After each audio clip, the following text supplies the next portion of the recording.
Biosafety level. Biosafety level are a series of safety precautions that will help reduce laboratory personnel risk of exposure to potentially infectious biohazardous agent. Basically biosafety level होता क्या है कि एक series of safety precautions होता है जो कि help करता है रिड्यूस करने के लिए जो भी लेबोरेटरी में जो वर्क कर रहे हैं उनको एक्सपोजर का, जो भी इन्फेक्शियस बायोहजार्डस एजेंट है उनके एक्सपोजर से उनको क्या करता है, रिड्यूस करता है. The level of contaminant range from the lowest biosafety level BSL1 to the highest at level 4 BSL4. तो जो level of containment होता है, containment वो रेंज करता है कि लोवेस्ट से हाईएस्ट पे. जैसे बायोसेफ्टी लेवल 1 जो होता है वो लोवेस्ट होता है और जो हाईएस्ट होता है वो बायोसेफ्टी लेवल 4 होता है. There are 4 biosafety levels that are implemented and defined by the CDC. तो बेसिकली जो बायोसेफ्टी लेवल है उनको 4 लेवल में डिवाइड किया गया है. Each biosafety level has a specific containment control which includes microbiological practice, safety equipment and facility safeguard to protect laboratory workers, the public and the environment from the exposure to infectious biohazards that are used in the lab. तो basically जो भी biosafety level है उनको होता है, उनको क्या होता है कि स्पेसिफिक कंटेनमेंट कंट्रोल के लेवल पे, जैसे कि किस माइक्रो ऑर्गेनिज्म को प्रैक्टिस कर रहे हैं, सेफ्टी इक्विपमेंट क्या यूज हो रहा है, फैसिलिटी सेफगार्ड क्या क्या है, इन्वायरमेंट क्या, जो भी चीजें उनकी बेसिस पे उनको डिवीजन किया गया है. अब बेसिकली 4 हमने बताया कि 4 टाइप के बायोसेफ्टी लेवल होते हैं. Biosafety level 1, biosafety level 2, biosafety level 3 और बायोसेफ्टी लेवल 4. पहला होता है biosafety level 1. Biosafety level 1 is suitable for work with well-characterized agents which do not cause disease in healthy humans. तो biosafety level के अंदर वो एजेंट्स को बेसिकली वर्क किया जाता है, उन एजेंट्स के साथ वर्क किया जाता है जो कि बेसिकली कोई डिजीज कॉज नहीं करते हैं किसी भी हेल्दी ह्यूमंस में. In general, this agent should pose minimal potential hazard to laboratory personnel and the environment. Basically अगर हम बोलें तो ये जो एजेंट होते हैं ये बहुत ही मिनिमल पोटेंशियल हजार्ड होता है कि वो किसी भी प्रकार का नुकसान पहुंचा सके जो लेबोरेटरी में वर्क कर रहा है या फिर हमारे इन्वायरमेंट को. अब इसके एग्जाम्पल कौन कौन से हैं कि कौन कौन से माइक्रोब्स हैं जो कि यूज किए जाते हैं. तो पहला है Bacillus subtilis, Naegleria gruberi and cerevisiae and E coli. So ये हमारे 4 एग्जाम्पल यहाँ पे दिखे, और कई सारे एग्जाम्पल्स हैं. तो बेसिकली ये वो माइक्रो ऑर्गेनिज्म है जो कि बेसिकली बायोसेफ्टी लेवल फर्स्ट में यूज किए जाते हैं. Research conducted in biosafety level 1 laboratories is generally performed in open laboratory benches without the need for a special containment. तो बेसिकली ये है कि बायोसेफ्टी लेवल में जो रिसर्च कंडक्ट किया जाता है वो ओपन लेबोरेटरी बेंचेस में किया जाता है और उसमें कोई भी स्पेशल कंटेनमेंट की जरूरत नहीं है. और ये फिगर दिखा रहा है बायोसेफ्टी लेवल 1 का. Now we are going to talk about what are the procedures and practices in biosafety level 1. The first is hand washing is required after working, handling potentially hazardous material and before leaving the laboratory. तो पहली चीज ये जरूरी होती है कि जब भी हम लेबोरेटरी में किसी भी हजारस मटेरियल्स का यूज कर रहे हैं तो हैंड को वॉश करें. और ये भी जरूरी होता है कि जब भी हम लैब से बाहर निकले हैंड को प्रॉपर वॉश करें. The next one is eating, drinking, smoking, handling contact lenses, applying cosmetics and storing of food are not permitted in laboratory areas. Refrigerators and freezers used in the laboratories must be clearly labeled for laboratory use only. दूसरा क्या होता है कि eating हो, drinking हो, smoking हो, contact lenses की handling हो, किसी भी कॉस्मेटिक्स का अप्लाई करना हो या फिर किसी फूड को स्टोर करना हो, ये सारी चीजें लेबोरेटरी में परमिटेड नहीं होती, यानी आप इनको लेबोरेटरी में नहीं रख सकते या यूज नहीं कर सकते. और जो भी रेफ्रिजरेटर्स हैं या फ्रीजर्स हैं, ये जरूरी होता है कि वहाँ पे क्लियरली मेंशन हो कि ये सिर्फ और सिर्फ लेबोरेटरी यूज के लिए ही है, बाकी किसी भी चीज के लिए यूज के लिए नहीं है. The next one is mouth pipetting is prohibited. आप mouth pipetting नहीं कर सकते. The fourth one is reduced use of sharp such as glass, posture pipettes, needles, scalpels is advised, including implementation of engineering control and proper use of sharp needles. ठीक है, तो जो भी है कि जितना ज्यादा हो सके हम इन सब चीजों को क्या करें, कम यूज करें. The next is minimize the creation of splashes and aerosol. जो भी splashes and aerosols हैं उनको भी उनका जो creation है ये किया जाए कि वो कम, क्योंकि hazardous materials हैं तो जितना ज्यादा ये कम होगा उतना ज्यादा ही अच्छा है. The next is decontamination of work surface after work with microbial other BSL1 designated agent. ठीक है कि जब भी आप वर्क करें उसको फिर क्या करें, आप decontaminate कर दें. अब हम बात करेंगे कौन कौन से सेफ्टी इक्विपमेंट हैं जो कि बायोसेफ्टी लेवल 1 में जरूरी होते हैं. The first is Biosafety level 1 lab do not require special containment equipment like biological safety cabinet. तो हमें पता है biological safety cabinet 3 टाइप्स के होते हैं, तो जो BSL 1 लैब होता है वहां पे किसी भी बायोसेफ्टी कैबिनेट की जरूरत नहीं पड़ती है. The following are a list of primary barrier and personal protective equipments that are used in BSL 1 setting. ठीक है, तो ये क्या क्या है, कौन कौन से प्राइमरी बैरियर हैं और कौन कौन से पर्सनल प्रोटेक्टिव हैं जो कि BSL 1 में यूज होते हैं. तो पहला है general laboratory coat are recommended. Okay, तो lab coat is very important. The second is use of protective eye wear is required. Okay, so eye wear is important when conducting procedure that could potentially create aerosol and splashes of hazardous material. तो जब भी हम कोई ऐसे process कर रहे हैं या प्रोसीजर फॉलो कर रहे हैं जहाँ पे एरोजल या स्प्लेसेस ऑफ हजार्डस मटेरियल्स के बनने के चांसेस है, तो in that case I wear जो है वो बहुत जरूरी है. Third is gloves should be worn when handling hazardous or potentially hazardous materials to protect hand from exposure. तो gloves important है जब भी हम कोई hazardous materials को यूज कर रहे हैं तो ग्लव्स जरूरी है. Gloves should be change if contaminated or punctured. मतलब अगर ग्लव्स में कुछ फट जाता है या कुछ कंटामिनेशन आ जाता है तो ग्लव्स को तुरंत चेंज करते हैं. ठीक है. Gloves should not be reused and alternative to latex should be available in case laboratory personnel have latex allergies. Hand washing always be washed prior to leaving the laboratory. वही है कि कभी कभी क्या आता है जो ग्लव्स होते हैं ना उसमें लेटेक्स यूज किया जाता है, तो अंदर लेटेक्स होता है, तो बहुत लोगों को क्या होती है लेटेक्स से एलर्जी होती है. तो इससे इट्स वेरी इंपॉर्टेंट कि जब भी आप ग्लव्स यूज करें तो आप ये जान लें कि क्या आपको लेटेक्स से एलर्जी तो नहीं है. तो जो भी लेटेक्स वाले ग्लव्स हैं उनका यूज ना करें. ऐसे ग्लव्स जो है वो दोनों टाइप के मिलते हैं, लेटेक्स के साथ भी और लेटेक्स के बिना भी. और वो जो ग्लव्स का बॉक्स होता है वहां पे लिखा रहता है कि इसमें लेटेक्स है या नहीं है. ठीक है. और द नेक्स्ट इज कि हैंड को वॉश करें जब भी आप लेबोरेटरी को, जब भी लैब से बाहर जाएं तो प्रॉपर हैंड को वॉश कर ले कि कोई भी जो हजार्डस मटेरियल है या फिर कुछ भी कंटामिनेशन जो है वो आपके हाथ में न लगा हो. The next is laboratory facilities for BSL 1 की कौन कौन से laboratory की facilities हैं जो कि BSL 1 में चाहिए होती है. तो first is available sink for hand washing. ठीक है. Second is door should be available to separate workspace from the rest of the faculty and to provide access control. वही है कि पहले हैंड वॉश के लिए सिंक होना चाहिए, एक सेपरेट डोर होना चाहिए, मतलब लैब के लिए अलग और जो फैकल्टी मेंबर आ जा रहे हैं उनके लिए अलग. The laboratory bench should be resistant to water, heat, organic solvent, acid and bases. कि जो भी आपका laboratory bench है वो इन सब के resistant हो. The next is laboratory chair should be made entirely of non-porous material. कि जो laboratory के chairs है वो non-porous material से मिलके बने हो and can be easily cleaned and decontaminated. वही है कि वो आप उसको easily clean कर सके और उसको decontaminate कर सके. So that's all about BSL 1. Now moving towards biosafety level 2. जो बायोसेफ्टी लेवल 2 होता है वो बेसिकली बायोसेफ्टी लेवल 1 से हायर होता है, लेवल उसका हायर होता है. Biohazardous agent that are under BSL 2 pose moderate hazard to the environment and to laboratory personnel if accidentally exposed by skin contact, inhalation or ingestion. तो basically होता क्या है कि जो भी हमारे तो जो भी एजेंट यूज होते हैं BSL 2 लैब में बेसिकली वो क्या होते हैं कि वो मॉडरेट हजार्डस होते हैं टू द एनवायरनमेंट और जो भी लेबोरेटरी पर्सनल उसको वर्क कर रहे हैं उनके लिए, अगर वो एक्सीडेंटली एक्सपोज हो जाते हैं बाय स्किन कांटेक्ट, इनहेलेशन और इंजेक्शन के थ्रू.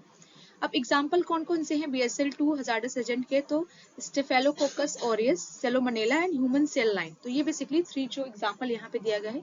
इसके अलावा कई सारे एग्जांपल्स जो हैं वो और भी हैं. The next is BSL 2 labs differ from the BSL 1 lab by additional necessary training specific for handling BSL 2 pathogenic agent. BSL 2 lab जो होता है वो डिफर होता है BSL 1 लैब से क्योंकि उसमें additional necessary training specific for handling, मतलब कि उसमें क्या होता है एडिशनल ट्रेनिंग की जरूरत पड़ती है जब भी हम BSL 2 पैथोजेनिक एजेंट के साथ वर्क करते हैं. These laboratories also have restricted access to workspace where BSL 2 hazardous agents are handled, used and manipulated. Lastly, all procedures where infectious or possibly infectious aerosol splashes could be created are conducted in biological safety cabinet. Basically ये जो laboratories होते हैं वो restricted access होता है work space में. BSL 2 laboratories जो भी हजार्डस एजेंट जो भी हैंडल किए जाते हैं, यूज किए जाते हैं, मैनिपुलेट की जाती हैं. लास्टली जितने भी प्रोसीजर्स होते हैं जहाँ पे इन्फेक्शियस और पॉसिबली इन्फेक्शियस एरोजल या स्प्लेसेस क्रिएट हो सकते हैं उनको बायोलॉजिकल सेफ्टी कैबिनेट में ही कंडक्ट किया जाता है. The next is what is the procedures and practices that are involved in biosafety level 2. Then first is Access to laboratory should be restricted when work is being conducted using BSL-2 hazardous agent. जब भी हम laboratory में hazardous agent के साथ work कर रहे हैं in case of BSL-2 safety level, तो ये चीज किया जाता है कि जो रिस्ट्रिक्शन हो वहां पे कि कोई भी ऐसा नहीं है कि वहां पे एक्सेस कर सके, वहां पे जा सके. The next is proper warning sign regarding the potential hazard should be evident to everyone entering the laboratory. कि proper warning sign जो है वो वहाँ पे दिया हो कि हाँ यहाँ पे hazardous agents का use किया जा रहा है, तो जो भी लोग laboratory में enter कर रहे हैं वो ये देख सके. The next is laboratory personnel should be properly trained in handling BSL-2 agent. तो जो भी BSL-2 लैब में वर्क कर रहा है उनको प्रॉपर ट्रेनिंग दी जाए कि वो किस तरीके से उस एजेंट्स को हैंडल किया जाता है. The fourth is laboratory personnel should be offered immunization for agents that are handled in the laboratory. तो जो भी लेबोरेटरी में वर्क कर रहा है उस एजेंट के साथ ये देखा जाता है, मतलब ये किया जाता है कि उनको इम्यूनाइजेशन किया गया हो उस एजेंट से, क्योंकि अगर किसी भी तरह एक्सीडेंटली अगर वो एक्सपोज्ड हो गए उस एजेंट से तो वो क्या कर सकता है, डिजीज कॉज कर सकता है. The next is a laboratory specific biosafety manual must be prepared, implemented and easily accessible. ये है कि जो भी लेबोरेटरी में बायोसेफ्टी लेवल 2 होता है उसका प्रॉपर जो है वो मैनुअल हो, उसको प्रिपेयर किया गया हो, उसको इम्प्लीमेंट किया जाए और वो इजीली एक्सेसिबल हो जो भी लैब में वर्क कर रहे हैं. The next is infectious and potentially infectious material should be placed in a durable leak-proof container during collection, handling, process, storage and transport. तो जो भी infectious या फिर potentially infectious material है उनको durable leak proof container during collection, जब भी हम उनको कलेक्शन कर रहे हैं या हैंडलिंग कर रहे हैं, उसकी प्रोसेसिंग कर रहे हैं, उसको स्टोर कर रहे हैं या ट्रांसपोर्ट कर रहे हैं, तो ये उसको ड्यूरेबल और लीक प्रूफ कंटेनर में ही क्या करें किया जाए. The next is laboratory equipment should be routinely decontaminated after spill process. मतलब कि जो भी laboratory equipments हैं अगर उसमें decontamination हो जाता है तो उसको हमेशा उसको क्या किया जाए, मतलब जहां अगर वहां पे कंटामिनेशन हो जाता है तो उसको क्या किया, डिकंटामिनेट किया जाए. मतलब अब कंटामिनेशन कैसे, कोई स्पिल हो गया, कोई स्प्लेसेस हो गए, स्पिल्स हो गए, कुछ चीज फैल गई, एजेंट्स वगैरह कुछ भी चीजें हो जाए तो उसको प्रॉपर डिकंटामिनेशन जो है वो बहुत जरूरी है. The next is spills involving infectious material should be contained and decontaminated by properly trained personnel. वही है कि अगर spills वगैरह हो जाते हैं तो वो प्रॉपर जो ट्रेन पर्सनल है वही उसको क्या करे, डिकंटामिनेट करे. Equipment exposed to infectious agent should be cleaned and decontaminated before removal from the laboratory for any occasion. ठीक है, जो भी equipments expose हुए हैं infectious agent के साथ उनको पहले decontaminate किया जाए, अगर उनको laboratory से बाहर लिया जा रहा है, removal from the laboratory for any किसी भी occasion के लिए अगर laboratory से remove किया जा रहा है तो उनको पहले क्या किया जाए, decontaminate किया जाए. The next is all procedures involving the handling and manipulation of BSL-2 agent should be conducted in biosafety cabinet और अदर फिजिकल कंटेनमेंट डिवाइसेस. ठीक है, तो जो भी प्रोसीजर है वो क्या हो, बायोसेफ्टी कैबिनेट में ही किया जाए. The next is animal and plant not associated with the work performed will not be permitted in the laboratory. मतलब कोई भी एनिमल है या कोई भी प्लांट है जिनका वर्क नहीं है लैब में तो उनको परमिट न किया जाए, उनको लैब में न रखा जाए. The next is what are the safety equipments for the BSL-2 lab. So the BSL-2 laboratories includes all the safety equipment and precaution used in BSL-1 lab. मतलब कि जो BSL-1 lab में precautions या safety equipments use किए जाते हैं वो BSL-2 में भी क्या करें, use किए जाते हैं. This includes all engineering control safety equipments and any special laboratory facilities. The following are a list of primary barriers and personal protective equipment that are used in BSL-2 setting. तो additional कौन-कौन से use किए जाते हैं, तो that is First is special containment equipments like biological safety cabinet. तो basically जो biological safety cabinet होते हैं ये जो है यहाँ पे यूज किया जाता है, ये जो है वो मोस्ट इम्पॉर्टेंट है. ठीक है, must be used for procedure where infectious aerosol could potentially be created including pipetting, centrifugation, grinding, blending, shaking, sonicating or general handling of open containers containing infectious material. तो जब भी हम ये सारी चीजें करेंगे वो हम बायोसेफ्टी कैबिनेट में ही करेंगे. The next is protective laboratory coat and gown must be worn at all the time. तो ये भी बहुत जरूरी होता है कि क्या करें, जो भी गाउन है या जो लेबोरेटरी कोट है उसको क्या किया, पहना जाए. ठीक है, जब भी हम हजार्डस मटेरियल के साथ वर्क करें। And removal of protecting clothing must be done before living the laboratory.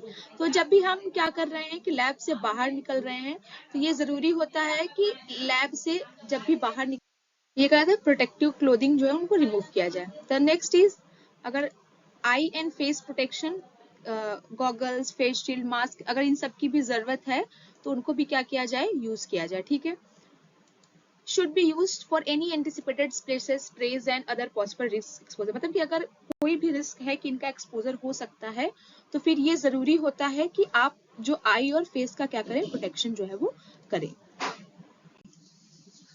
अब हम बात करेंगे कि कौन कौन से लेबोरेटरी फैसिलिटीज हैं BSL2 लैब में। The first is laboratory door should be self closing and only grant restricted access to authorized personnel while work is being conducted.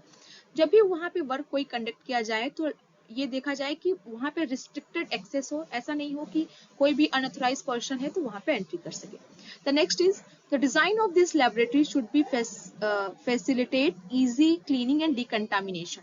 तो ये भी जरूरी होता है कि इस तरीके से डिजाइन किया जाए कि वहां पे इजिली क्लीन किया जा सके और इजिली डिकंटामिनेट किया जा सके।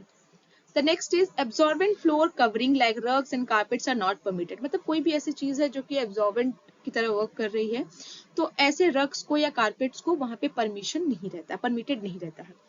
The fourth is, windows that open to the exterior are not recommended. मतलब कि ऐसे कोई विंडो जो बाहर से खुलते हो तो उनको रिकमेंड नहीं किया जाता। However if they exist they should be fitted with screens and sealed. मतलब कि अगर फिर भी अगर वो वहां पे प्रेजेंट है तो वो क्या हो, स्क्रीन्स और सील्ड हो। ठीक है, install biosafety cabinet should be place so they do not interfere with the room air supply. मतलब ठीक है, आपका इंस्टॉल जो बायोसेफ्टी कैबिनेट है वो भी प्लेस्ड हो कि वो जो रूम का एयर सप्लाई है उसके साथ वो इंटरफेयर ना कर सके। And exhaust and or at sufficient distance away from door and heavily occupied area of the laboratory। ठीक है, तो जो भी एग्जॉस्ट है वो भी क्या हो, sufficient distance पे क्या हो, बना हो। The next is, biosafety cabinet should be certified annually. ठीक है, जो भी बायोसेफ्टी कैबिनेट है उनको एनुअली सर्टिफाइड किया जाए। HEPA filter exhaust air for class second BSc can safety recirculated back into the lab. तो बेसिकली HEPA फिल्टर एग्जॉस्ट जो है वो होना चाहिए क्योंकि बायोसेफ्टी कैबिनेट में होता ही है। ठीक है, और वो रिसर्कुलेट कर सके back into the lab. Seventh is, IVOS station should be readily available. Biosafety and Biohazard 217। Eighth, an autoclaving facility and other method of laboratory waste contamination should be readily accessible and available. Vacuum line should be primed and protected with liquid disinfected trap. Okay, so that's all about biosafety level 2, and the next we will talk about the biosafety level 3.